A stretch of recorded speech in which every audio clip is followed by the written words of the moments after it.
What's up guys, Dan, Warpaint JKU. So you want to swap your ball joints but you're not quite sure how? You want to swap your ball joints to the last pair you're ever going to use in your Dana 44 or your Dana 30? You're going to want to check this out.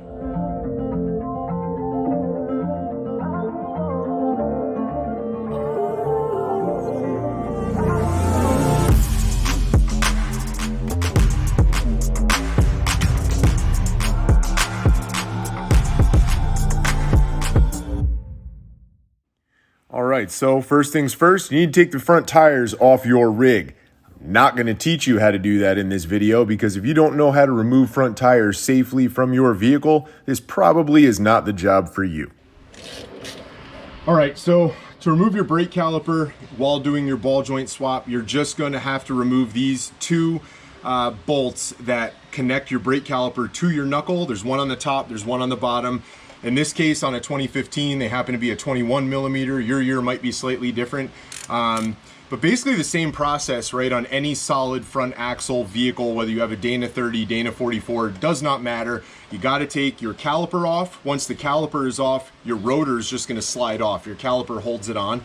We'll take the brake rotor off, and then it's time to disconnect some of the steering and start to separate the knuckle from the ball joints. All right, we had to swap out the socket wrench for a breaker bar in order to just break those two 21 millimeter bolts loose. But after they're loose, we go back to the ratchet and spin them out, no problem.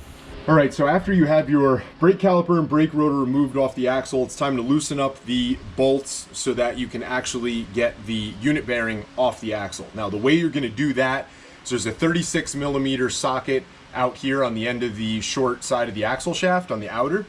And then there's also a 13 millimeter bolt on the back side, and there's three of them. There's one, basically it's kind of like a triangle. So you have one at the top and then two at the bottom. You're gonna need a 12-point socket to get on those. It's not your standard six-sided socket, but you're gonna get your 12-point on there, you're gonna break them loose, and then we'll come back and we'll loosen up that 36 millimeter. All right, as you can see here, the entire axle shaft and hub assembly is going to rotate as you try to loosen that when you put very little pressure on that 36 millimeter. So you're gonna wanna grab a crowbar or a long breaker bar and you can put it inside. I'm showing you this way, it's the opposite way, but I'm showing you so you can see it. You wanna basically place it inside the lug so as you turn it, it puts pressure on the floor and it stops the assembly from spinning. So now you can see we put it in the correct way. So now when you put pressure on it with the breaker bar, it stops your axle shaft from spinning and you're able to break that 36 millimeter loose. Okay, so at this point, you are basically ready to remove everything. After you have that 36 millimeter off, couple of hard taps with a hammer, if it's rusted and corroded on, it'll start to separate that unit bearing. You can also then use a flathead screwdriver to get in there and give it a little prying and kind of work it out. And you're gonna wanna, once it starts to come out, make sure that that 5 millimeter machine screw is removed from the wheel speed sensor. It'll give you enough room right there to work out that wheel speed sensor and get it through the dust shield and the heat shield from your brake rotor. And once that comes out, you can actually pull sometimes the entire axle shaft out through the hole in the center of the knuckle along with the unit bearing. All right, once you've removed the unit bearing and the axle shaft out of the hole through the center of the knuckle, it's time to remove the upper and lower castle nuts off of your ball joints. You're gonna wanna take the cotter pins out and then put whatever socket your particular ball joint demands on that, wind up loosening them. They're not overly tight on a Dana 30, Dana 44. Usually a breaker bar is not necessary. You're gonna wanna, after you remove those, you're gonna wanna hit the top of it with like a 4 or 5 pound mini sledgehammer and it will drop the knuckle. Now, safety purposes, I always like to leave the top nut, castle nut on the upper ball joint. I like to leave that on just a couple of threads. That way when the knuckle falls and breaks free from the taper of those ball joints, it doesn't completely fall off and land on your foot. After, obviously, once it's broken loose, you can spin that nut off with your hand. Okay, so now that we remove the knuckle, then the brakes, the wheel hub assembly, and obviously this axle does not have an axle shaft, we're gonna see how we can press out the ball joints that come in your axle or that are in your axle and worn out. Now, these ball joints are new. They are not worn out. This axle, if you saw my other video on the Ultimate Dana 44, we're going to prepare this axle to go into another Jeep for bigger tires. Now, the biggest downside, in my opinion, of this Ultimate Dana 44 is the fact that it comes with new ball joints, but they're nothing fancy. They're just a new Dana ball joint. So we're going to replace them with a set of heavy-duty chromoly ball joints made from Teraflex. Okay, in order to remove ball joints out of any vehicle, you're going to need a ball joint press. Now, I will link in the description of this video the press that I'm specifically using, but you can also rent one from an auto parts store. And if you get your ball joints from the auto parts store, which again, you're not going to get a heavy duty ball joint from them necessarily, certainly not the Teraflex, but if you do get a factory replacement ball joint from them, a lot of stores will actually give you the tool included for free. They'll rent it to you for free. But a ball joint press basically looks like this. It's just a big heavy duty press with a big threaded rod in it and a place to put a socket or an impact gun at the top, right? So you would either use an impact gun or a breaker bar in order to remove and press in your new ball joints.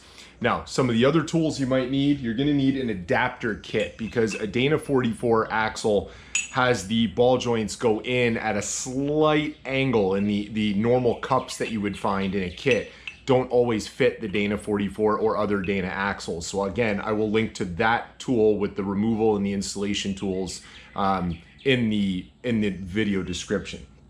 Now, a couple other things that you might want to pick up to help you with this job is a set of like universal cups and cup adapters, kind of like what I have in my hand here, and I'll show you why. Let's check it out. Now, on the Dana 44 axle, you have to remove your upper ball joint first before the lower ball joint. You'll see why in just a couple of minutes. The problem becomes, though, if you use the removal cup that comes in the Dana kit, the Dana adapter kit, is it fits around the outside of your upper cup perfectly fine, okay? It's the one with this notch cut out in it, and then it's got a spot for the removal tool to sit in the top nicely. But the problem becomes when you put that on there, and then you take your lower tool and you lock it into the ball joint press down here, how it fits nicely. It'll slide up over your ball joint like so, but then the tool's not tall enough to actually fit over this cup up here. So what you have to wind up doing is getting something that's a little bit shorter, like one of these adapter rings that still fits around it, but it's shorter. You can see here it's not as tall as that cup.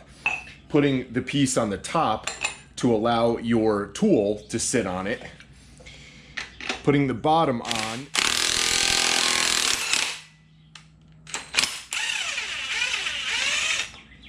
Okay, so as you can see, I took my ball joint tool a little far apart, but as you can see, we were able to get that ball joint to basically press itself completely out through the top using that tool, and I'll give you a better look at what that looks like in just a second. Upper ball joint removed, you're gonna wanna make sure and investigate the inside of your ball joint, make sure that there's no, or of your mounting surface on your C, make sure that there's no rust in there or any kind of corrosion. This is also a good time if you have a used axle to check and see if you have what's called a knurled ball joint. If you have a knurled ball joint, the ball joint you just removed will actually have little grooves and lines cut into it all the way around, and they do that so that it grips better on more worn out ball joint Cs. This one obviously is brand new, so it's not going to have that, but if it did have that, you can only replace it with a knurled ball joint. So if you have a smooth ball joint, you won't be able to put that in if a knurled ball joint was previously in there.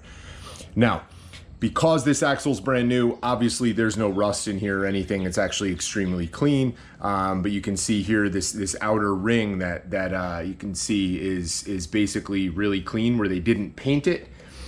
That's where this lip is going to basically rest. And so when you put in the new ball joint, you're not going to be able to press it in farther than it's supposed to go because it's going to slide in, and then that lip is basically going to sit right on top of your C.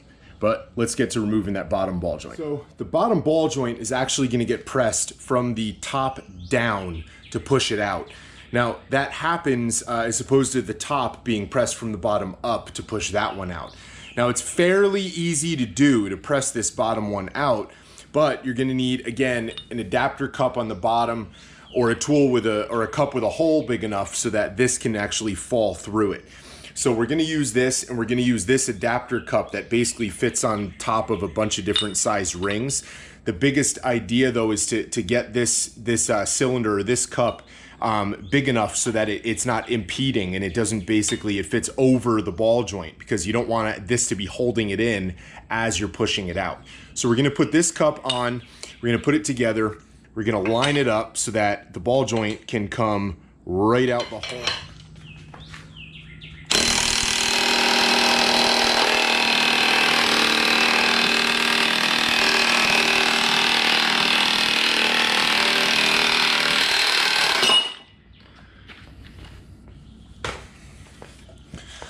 All right, guys, so battery was a little low on my my impact gun there, so was struggling to push that guy out through the bottom, but we got it. So take it apart, and here's your bottom ball joint. So as you can see, the bottom ball joint has a lip on it, just like the top one did, but it goes into the bottom, and that lip sits on the bottom and basically allows it to stop.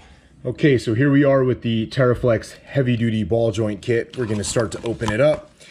It's obviously got some instructions and stuff in there. Now, a lot of you guys are probably not gonna want to use the instructions over here, but they are important, especially when it comes to adjusting these ball joints to make sure that they are tightened down correctly. Now, as you can see, there are grease fittings in the top of these ball joints, or at least places for grease fittings. I'm going to install those grease fittings last, but you're going to really want to pay attention to how the lower is installed to make sure that it clears your aftermarket axle shafts and things like that. Okay, so real important piece of information with this lower ball joint is you can see how it has two grease zerks opposed to one on top like the upper. Because the lower was the last one we took out, it's got to be the first one we put back in. Now, these grease zerks are going to face toward the differential on both sides of the axle unless you're running RCV axle shafts. Those look completely different. They have a different design, so you actually have to spin it so that these are facing the outside of the axle toward your brakes. But because we are running the factory Ultimate Dana 44 axle shafts, which happen to be chromoly with upgraded U-joints in them, we have to face them toward the inside. So the special tool you're going to want, which is an adapter, and you're not going to find this in a standard ball joint adapter cup kit, is made specifically for Dana axles. And it's because of the angle of this C down here in this machine surface and the angle that you push the ball joint in on, you can see this cup is actually thinner on this side than it is on this side. You're going to want the thicker side to be toward the outside of the axle. You're going to take your ball joint with the nut removed, drop it in. Make sure your grease zerks are lined up correctly in relation to the thick side of the cup on the bottom. You're going to install that. You need another cup for the top, okay? Now this cup has to have a large diameter so that it sits over the top of your ball joint, because as your ball joint comes up into place where it's going to live, hopefully for the rest of your axle's life, you want that guy to be placed around the outside edge of that hole, allowing the ball joint to come up inside of it. All right, we're going to take our ball joint press, just like we used before, put it through the upper, clip it over where it likes to live on the bottom. We're going to tighten it down so that it's snug, make sure everything's lined up.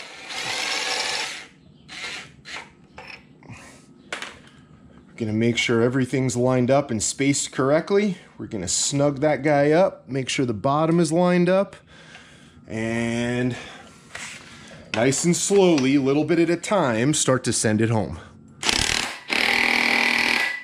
All right, that looks good on the bottom. It's going in nice and straight.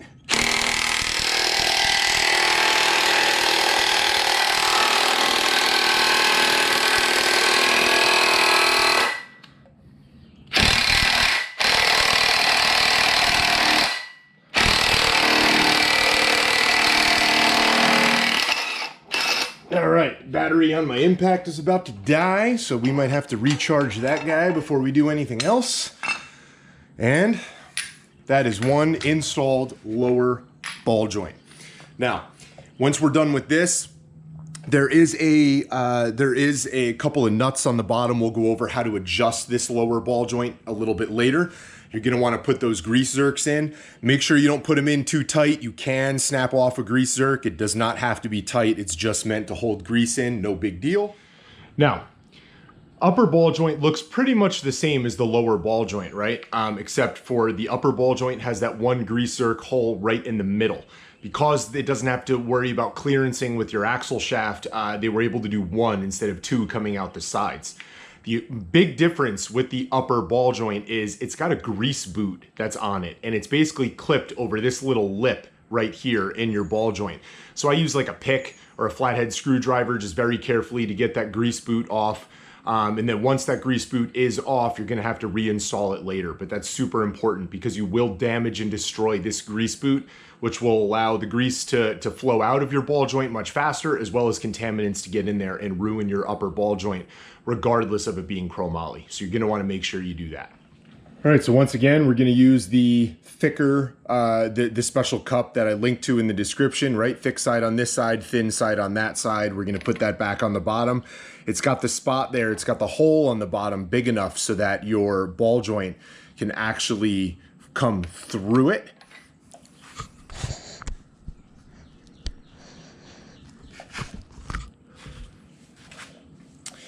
So that's on there like so. And then we're gonna use a cup on the top that fits. We're gonna adjust our tool and get it into position here.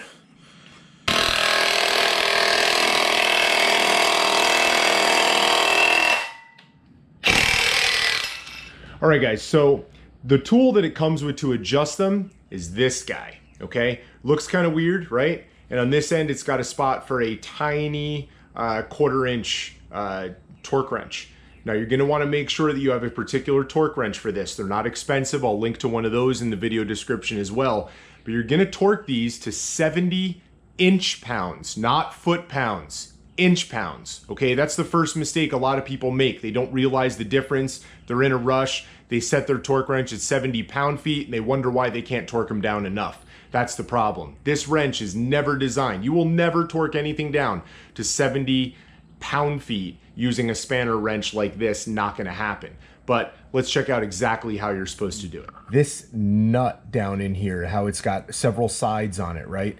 That's basically what this spanner wrench is then going to slide on and fit over, okay? But as you can see, when you put this spanner wrench on there, it has a little bit of play in it, okay? So the problem is if you're not pushing on this spanner wrench while your torque wrench is hooked up toward the ball joint, okay? You have to press this wrench with the pressure toward the ball joint as you're tightening it. Otherwise, it's just gonna slip and fall right off. But basically what you wanna do, and you can do it with the vehicle on the ground, is you just wanna put that wrench on there and tighten it till it clicks at 70 inch-pounds. And once this is tightened to 70 inch-pounds, you're good to go, all right? That's how you adjust the preload on that ball joint.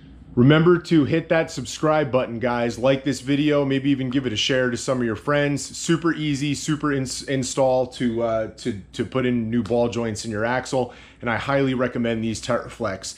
I think a lot of the problems that you're gonna see listed about these out on the internet, in the forums and on Facebook, things like that, are just because people aren't understanding how to use the spanner wrench. They might be torquing it to the wrong amount. You know, I've never had a problem with these, and any axle that I've ever installed them in, they've lasted a super good long time. And eventually, if you keep them greased, when you have to tighten them down, if you follow these steps, you can tighten them down again and keep on rocking with it, all right? So guys, I appreciate the watch. Definitely, like I said a second ago, hit that subscribe button, and catch you next time. Get out there and build something.